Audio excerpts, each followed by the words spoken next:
안녕하세요. 오늘 보내주신 자료죠? 세계사를 바꾼 21인의 위험한 뇌, 요약본. 이걸 가지고 좀 깊이 들어가 볼까 합니다. 그러니까 역사 속 인물들의 개인적인 질병이 세계사의 흐름을 바꿨다. 뭐 이런 주장인데 이거 상당히 흥미롭지 않나요? 네, 정말 그렇죠. 그냥 영웅담이 아니라 그 이면의 인간적인 부분이 역사를 움직였다는 거니까요. 맞아요. 그래서 이번 시간에는 리더들의 건강 문제가 있잖아요. 그게 어떻게 중요한 결정이나 사건에 영향을 미쳤는지 그 사례들을 좀 파헤쳐 보려고 합니다. 좋습니다. 숨겨진 연결고리를 찾는 여정 같겠네요. 자, 그럼 바로 첫 번째 인물부터 가볼까요? 미국 남북전쟁의 영웅, 율리시스 그랜트 장군입니다. 이분이 뭐랄까, 무자비한 학살자라는 별명도 있는데 전쟁 마지막에는 패배한 남군에게 되게 관대했잖아요. 네, 맞아요. 무기만 내려놓고 오면 식량까지 줘서 집으로 돌려보냈으니까요. 상당히 의외의 조치였죠. 근데 여기서 진짜 흥미로운 지점은 그 결정을 내리기 직전까지 그랜트가 엄청난 편투통에 시달렸다는 거 아니겠어요? 바로 그겁니다. 자료를 보면 남불 리 장군의 항복 소식이 딱 도착했을 때 그 지긋지긋하던 두통이 거짓말처럼 사라졌다고 해요. 아, 정말요? 그 타이밍에? 네. 그래서 이 육체적인 고통에서 갑자기 해방된 느낌 있잖아요.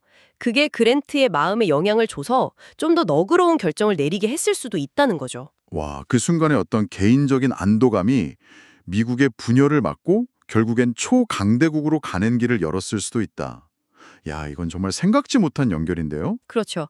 사소해 보이는 개인의 경험이 역사의 물줄기를 바꾼 걸 수도 있으니까요. 이런 신체적인 문제가 있다면 반대로 정신적인 능력 저하가 좀 비극적인 결과를 낳은 경우도 있겠죠. 바로 그런 사례가 있죠.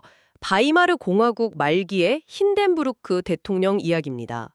만약에 그가 노년에 치매 같은 걸로 판단력을 잃지만 않았더라면 히틀러가 그렇게 쉽게 권력을 잡지는 못했을 거라는 그런 가설이 있어요. 힌덴부르크, 전쟁 영웅이었는데 말이죠. 어떤 건강 문제가 구체적으로 거론되나요? 네, 자료에서는 그가 말년에 좀 치매 증상을 보였다고 지적하거든요. 그래서 복잡한 정치 상황을 제대로 파악하거나 뭐랄까 책임감 있는 결정을 내리기가 어려워졌다는 거죠. 아, 판단력이 흐려진 상태에서 네, 결국 그런 상태에서 히틀러한테 총리직을 주고 또 그 유명한 전권 위임법에 서명하면서 어떻게 보면 나치 독재의 길을 터준 셈이 된 거죠. 이야, 정말 지도자 한 사람의 건강 상태가 나라 전체의 운명을 그렇게까지 바꿀 수 있군요. 정말 뼈아픈 사례죠. 그럼 비슷한 맥락에서 2차 대전 이후의 세계 질서 형성에 영향을 미친 사례도 한번 볼까요? 미국의 루스벨트 대통령 얘기죠. 맞습니다. 프랭클린 루스벨트 대통령, 미국 유일의 사선 대통령인데 2차 대전 막바지에 열린 그 얄타 회담 있잖아요. 거기서 굉장히 중요한 역할을 했는데 문제는 당시 건강이 아주 안 좋았다는 거예요. 심각한 고혈압을 앓고 있었거든요. 고혈압이요?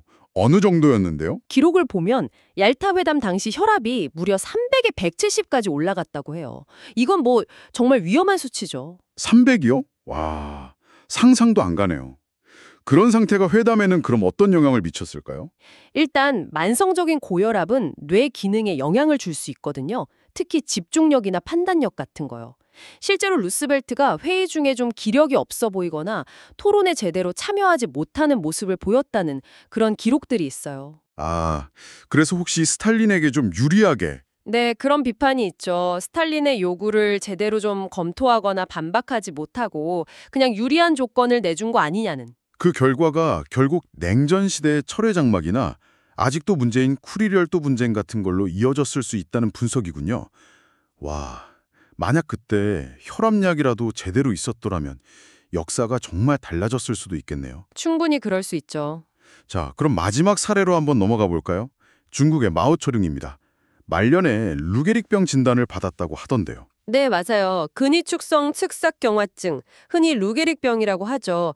이게 운동신경세포가 손상돼서 몸이 마비되는 병인데 보통은 인지능력 자체는 비교적 괜찮게 유지되는 경우가 많거든요. 아, 몸은 불편해도 생각은 또렷하다는 거군요. 그렇죠. 근데 마오쩌둥의 경우는 병이 진행되면서 말을 하는 능력, 그러니까 언어 구사 능력에 심각한 문제가 생겼어요. 말을 제대로 할 수 없게 되었다는 건가요? 네, 자료에 따르면 말기에는 정말 오직 한 사람, 그의 개인 비서였던 장이펑 마니크의 말을 알아들을 수 있었다고 해요. 와, 단 한 명만요? 네.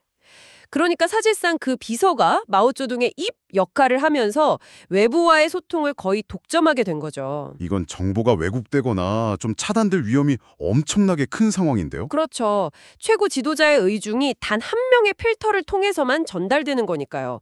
굉장히 취약한 구조죠.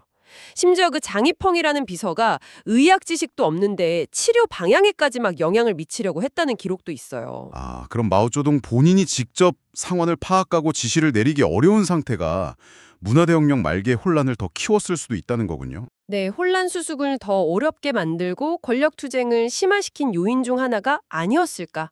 그렇게 분석하는 거죠. 오늘 이렇게 보니까 정말 역사를 움직인 큰 사건들 뒤에 그 지도자들의 개인적인 질경이라는 어떻게 보면 좀 숨겨진 요인이 있었네요.